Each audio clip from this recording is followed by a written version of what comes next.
The Soulsborne series has become synonymous with challenging gameplay.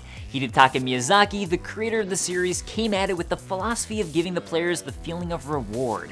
And nothing is quite as rewarding as overcoming a great challenge. The bosses of these games exemplify this, and while each boss will be easier or harder depending on your style of gameplay, these bosses are the ones who crushed me time and time again. As such, please bear in mind there will be boss spoilers ahead. What's up guys, I'm Dave Klein, and these are my top 10 most challenging Soulsborne bosses.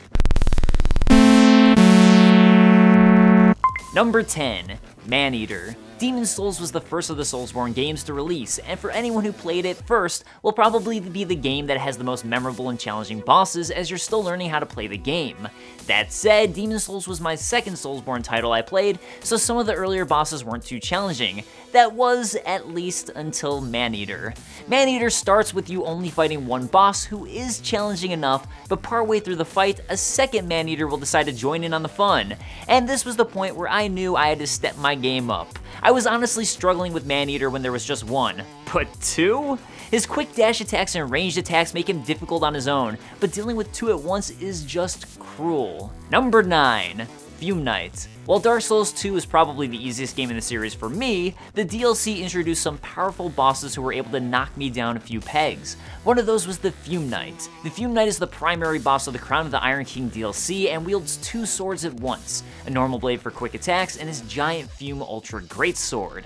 And while this is challenging enough to deal with, around halfway through the fight he'll step it up a notch, lighting his Fume Ultra Greatsword on fire and dual wielding. Here he has a powerful AoE attack that shoots fireballs out at you, and powerful flame attacks you better dodge if you don't want to be destroyed. Number 8. Lud Zallen, the King's Pet. Early on in the Dark Souls 2 Crown of the Ivory King DLC, you'll fight off against the King's Pet Ava, a fairly challenging massive tiger who blocks your path.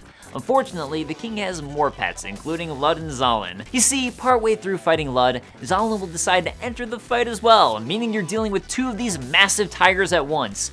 Individually, they aren't too tough, but when fighting both at once, it's a whole other story. And none of this is helped by the fact that the only way to get to them is by going through the most challenging area of the game, the frigid outskirts.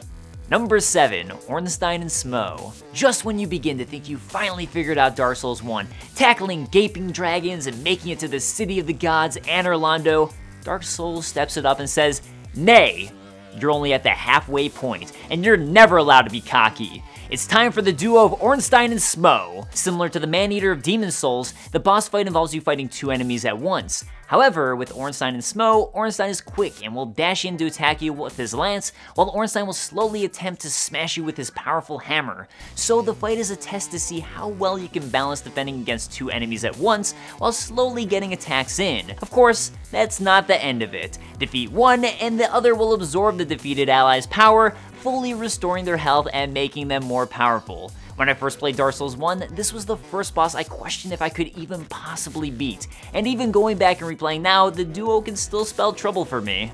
Number 6. Old King Allant. And here it is, the Demon's Souls boss I struggled against the most. Old King Allant. At the top of the Boletarian Palace awaits this monster of a battle. Old King Allant will quickly charge in at you and attempt quick, hard-striking combos. He can also strike at you from a distance with the wind releasing from his blade swings. Oh, and his AoE is ridiculously massive. And one more thing. He has a Soul Sucker attack that will literally make you lose one of your soul levels if he gets you with it. So, good luck with that one. Number 5. Mdear. There have been a huge number of dragon fights in the Dark Souls series, with each one posing their unique challenges. Kalameet in Dark Souls 1, who's hyper-aggressive and quick, with powerful dark flames. Sin, the slumbering dragon of Dark Souls 2, with his plethora of aerial attacks, or my personal pick, Dark Souls 3's Mdear. This one I was conflicted on, as I don't necessarily find this boss super challenging per se, just incredibly bug-bitey, and it has an insane health bar. Really, he's one of those fights where it's not so much about how skillful you can dodge his attacks or figure out his patterns, but how long you can last without screwing up.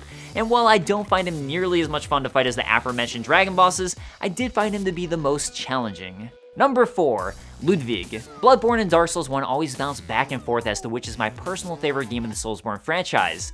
That said, Bloodborne definitely gave me the most trouble with its highly aggressive bosses who have so many different ways to attack you, and the Bloodborne DLC stepped it up yet another notch with some of the most devastating, powerful bosses the series has ever seen.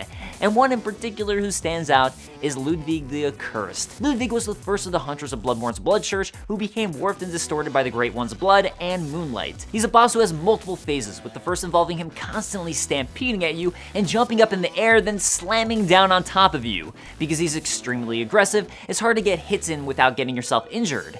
In his second phase, it's revealed that he has the legendary Moonlight Sword, a From Software staple, and will strike at you with the legendary blade in hand. He also has a massive Moonlight Strike that can take you out in a single attack if you're not careful. You'll be forced to learn multiple strategies to fight Ludwig, and he easily makes this list.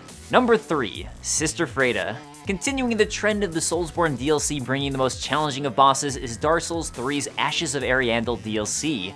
The final boss of this particular piece of DLC is Sister Friede, who has not one, not two, but 3 stages you'll have to fight against, all getting increasingly difficult. Stage 1 has you fighting against Sister Friede alone, who can be challenging if you're not careful with quick scythe swings and the ability to disappear. Defeat this phase and it's not over, as Father Ariandel will freak out and bring her back to life, bringing you to phase 2.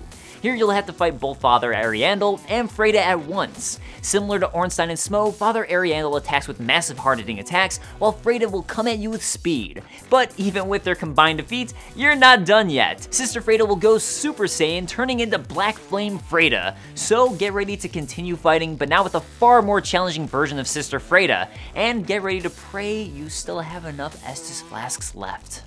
Number 2.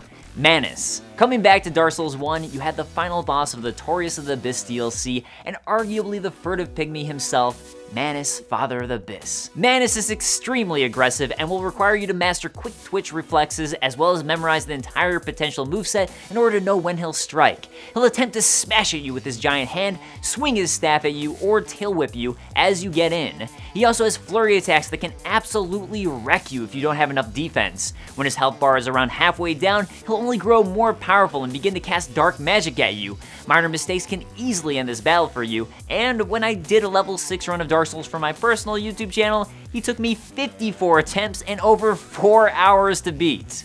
Oh my god. I almost want to start crying. Number 1.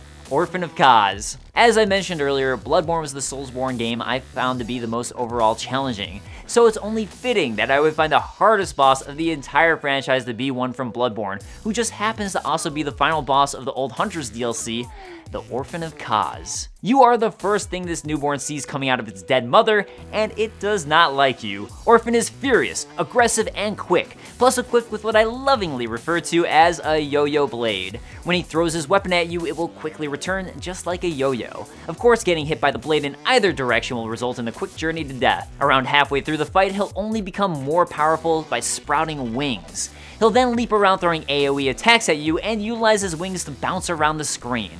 But all in all, a fitting final boss fight to end an incredible game. That wraps up my top 10 most challenging Soulsborne boss fights. Who did you struggle against the most, and is there someone I left out you think was more deserving to be on this list? Let me know your thoughts below, and I'll see you next time. Peace.